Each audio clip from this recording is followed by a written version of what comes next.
yes, class 9th yesterday we have done translation and theme and comments of unit number 8, which is our poem Stopping by Woods on Snowy Evening.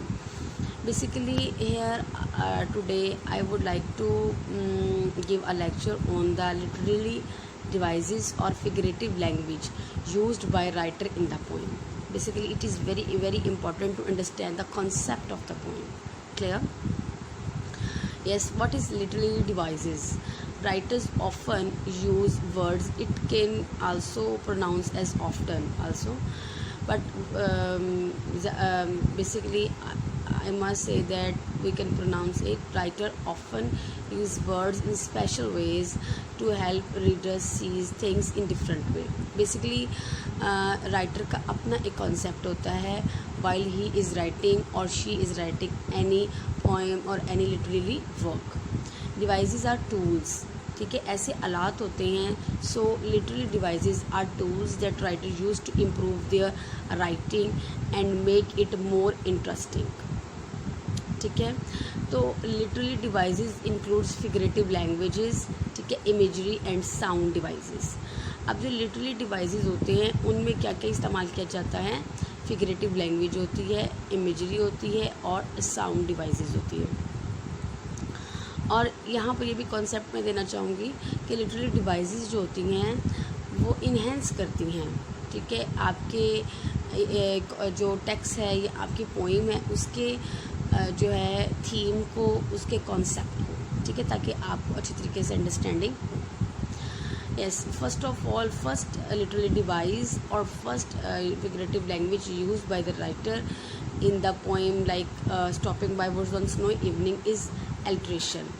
Alliteration refers to the repetition of same sounds or which sounds consonant sounds in words which are used closely together in the poem. Basically, I must say that the sound which are consonants, not the vowel sounds. Basically, consonant sounds are repeated in the text, like whose woods, his house, see me stopping. For example, in stanza 1, writer use who, his, here, he, his, woods will watch, woods, see stopping, snow. Stanza 2 is like a sound like M sound, my, must, L sound, little lake, H sound, horse, farmhouse, F sound, frame house, frozen. Stanza 3 is H sound, he, his. Yani basically writer continuously use alliteration in the poem, and which is known as the repetition of consonant sounds in the text. Clear? Number 2 is imagery. Writer use imagery in the poem. Basically imagery is a construction of details used to create mental images in the mind of the reader through the visual sense as well as a sense of touch, smell, taste and sound. Basically writer use all the 5 senses to make the imagery. Clear? Imagery बनाने के लिए, images बनाने के लिए, imagery किससे निकला? Images से निकला ना.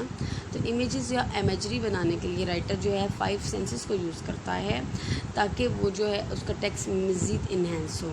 लाइक आपने डैफोडिल्स में भी पढ़ा था, राइटर ने उसने कहा कि आई सी 10,000 इन द ग्लैंस.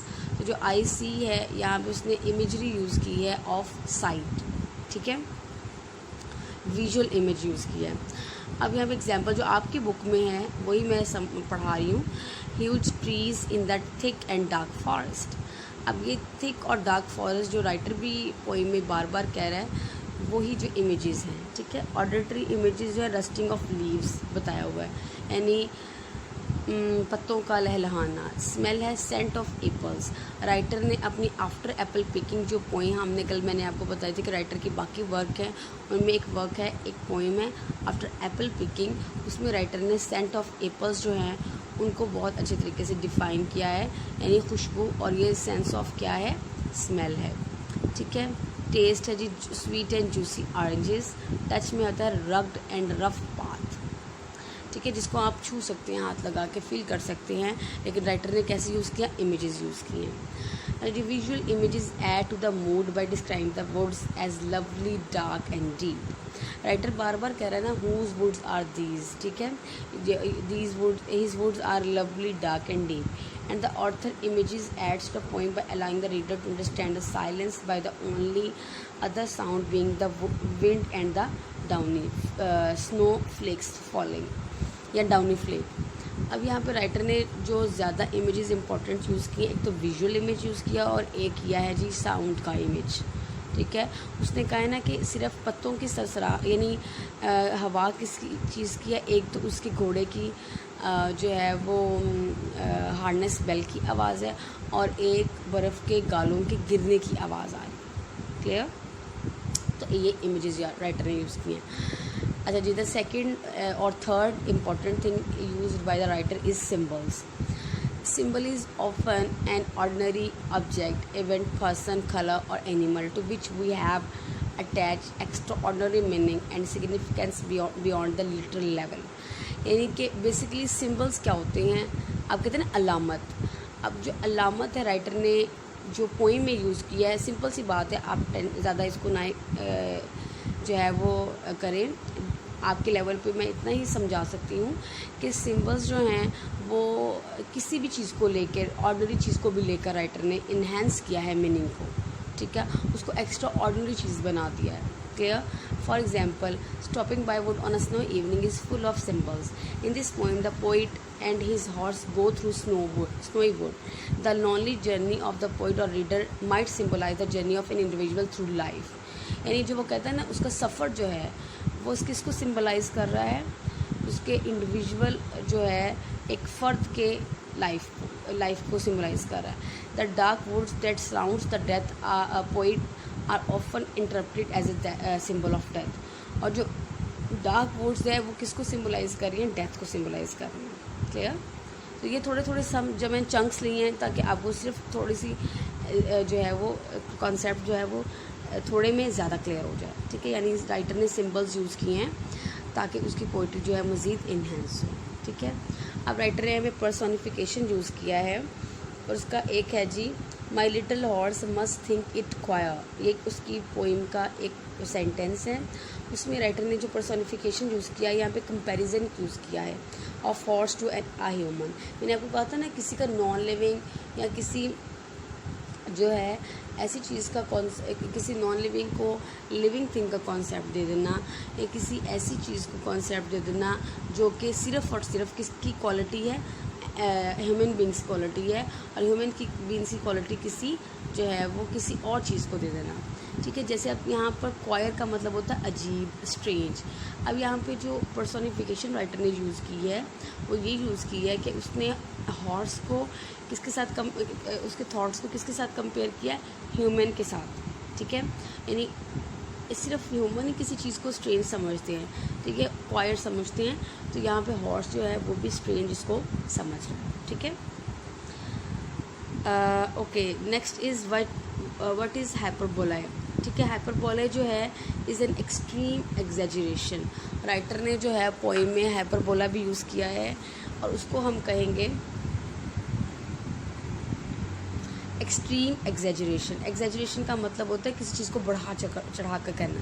जैसे I am so hungry I could eat a horse, यानी वो कहते हैं मैं इतनी भूखी हूँ कि मैं एक घोड़े का खा सकती हूँ। हम खा तो नहीं सकते, लेकिन क्या है, एग्जैजरेट किया हुआ है, इस चीज़ को बढ़ाया हुआ है। तो यहाँ पे जो एग्जांपल राइटर ने यूज़ की है आपकी पोइम में, क्योंकि देखें क्लास 9th हमने जब पोइम को पढ़ते हैं हमने उसमें हर चीज़ को देखना होता है कि राइटर ने क्या यूज़ किया है, उसका थीम क्या है, राइटर की लिटरेरी डिवाइसेस क्या हैं। बेसिकली मैंने आपको ये सिर्फ कॉन्सेप्ट दे रही हूँ क्योंकि it is very important while writing the summary right करते हुए कॉन्सेप्ट बहुत इंपॉर्टेंट है, बस आप उसको अंडरस्टैंड करने की कोशिश करें, ठीक है। To watch his woods fill up with snow to means the snow covered woods is a deliberate exaggeration from the poet। यानी कि fill up with snow यानी कि हर चीज़ से यानी बर्फ़ से भरे हुए हैं, तो ये उसकी ज़्यादा एग्जैजरेशन है, ज़्यादा उसने बढ़ा के किया हुआ है, ठीक है, बढ़ा के राइट किया हुआ है। अच्छा जी, अब ये लिटरली डिवाइस है जहाँ पे जी इमेजरी है, visual, technical and auditory images writer ने यूज़ की हैं। मैंने आपको बताया ना, ऑडिटरी सुनने के साथ और विजुअल इमेज यूज़ की हैं, ठीक है। हाइपरबोला जो है वो darkest evening miles to go, यानी उस राइटर ने, अच्छा यहाँ पे थोड़ा सा और आपको, तो मैंने यहाँ पे एग्जांपल दिया ना कि fill up with snow to means snow covered woods is a deliberate exaggeration. यहाँ पे उसने फिल अप विद स्नो किया हुआ है, लेकिन यहाँ पे और भी उसकी हाइपरबोला में और भी उसकी एग्जेजरेशन है। कौन सी है? डार्केस्ट। वो कहते हैं ना, it was a darkest evening of the year, तो यानी ये साल की सबसे तारीक रात है, तो इसमें भी ज़्यादा एग्जेजरेट कर दिया, और भी हो सकती है, ठीक है। माइल्स टू गो, अब यहाँ पे मीलों सफ़र करना है उसको। यहाँ पे एग्जाम्पल मेरे पास है जी, जैसे he is so tall he can touch the clouds. Exaggeration ही है ना, बढ़ा दिया है बात को कि वो इतना लंबा है। तो यहाँ पे भी क्या है कि माइल्स टू गो, यानी उसे सफ़र करना, मीलों सफ़र करना, इतना भी सफ़र नहीं होता, ठीक है। अल्ट्रेशन जो है वो रेपिटेशन ऑफ डब्ल्यू एस और एच साउंड, और ये तीनों वर्ड्स क्या हैं? कॉन्सोनेंट हैं। पर्सनिफिकेशन, यहाँ पे my little horse must think it queer, ठीक है। ये थोड़ा सा मैंने आपको और जो है वो उसको आपको जो है वो स्मॉल करके आपको थोड़ा सा कॉन्सेप्ट जो है उसको थोड़ा सा अपने जो है उसमें हैंड्स में करके दिया है, ताकि आपको और अच्छी तरीके से समझ आ जाए। अच्छा जी, अब काफ़ी स्टूडेंट्स मुझसे पूछते हैं, ma'am what is stanza? Stanza Urdu में उसको कहते हैं बंद कहते हैं। A stanza is a poetic form of different numbers of lines, यानी राइटर ने पोइट्री राइट करते हुए नंबर ऑफ लाइन्स को डिफरेंट तरीके से, यानी जो है डिफरेंट लाइन्स यूज़ की होती हैं, उसने 2 की होती हैं, 3 की होती हैं, 4 की होती हैं। तो उसको हम जो है, जैसे आप उर्दू में एक बंद जो है उसमें 2 लाइनें हो सकती हैं, 3 हो सकती है, 4 हो सकती हैं। तो यहाँ पर जो है वो स्टैंजा कंप्राइजेज 4 लाइन्स ईच। और यहाँ पे आपने देखा होगा कि आपकी बुक पे आपके जो stopping by words on a snowy evening has 4 line stanza, इसमें आपने 4 स्टैंजाज देखे हैं, और इसमें 4 स्टैंजाज में जो है एक स्टैंजा में कितनी लाइन्स है? 4 है। थीम भी कल मुझसे स्टूडेंट्स पूछ रहे थे, ma'am what is kind of theme writer use?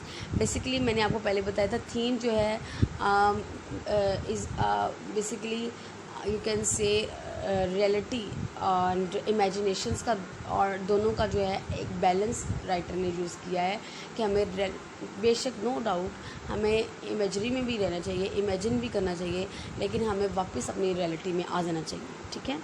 This poem is about an experience in the poet's life when he was passing by some woods on a snow evening, ठीक है।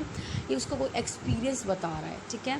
He wanted to stop there and wise the beauty of the place but had to keep travelling to reach his destination, यानी वो कह रहा है कि उसने वहाँ रुका, उसने ब्यूटी देखी स्नो की, फॉरेस्ट की और नेचर की ब्यूटी देखी, और साथ साथ उसको जो है मीलों सफ़र करना था, यानी कि उसको और भी सिर्फ यहाँ पे नहीं रुक जाना था, उसको और भी जो है वो काम करने थे, ताकि वो अपनी डेस्टिनेशन, यहाँ पर डेस्टिनेशन फाइनल डेस्टिनेशन भी हो सकती है, यानी राइटर की जो है वो डेथ को भी कंसीडर किया जाता है कि उसको जो है लाइफ जो है वो क्रॉस करके, यानी लाइफ की एजेस अपनी, यानी एज को पूरा करके, माइल्स डिस्टेंस क्लियर करके लाइफ का, उसको जो है आखिर में उसका क्या इंजाम है? मौत है।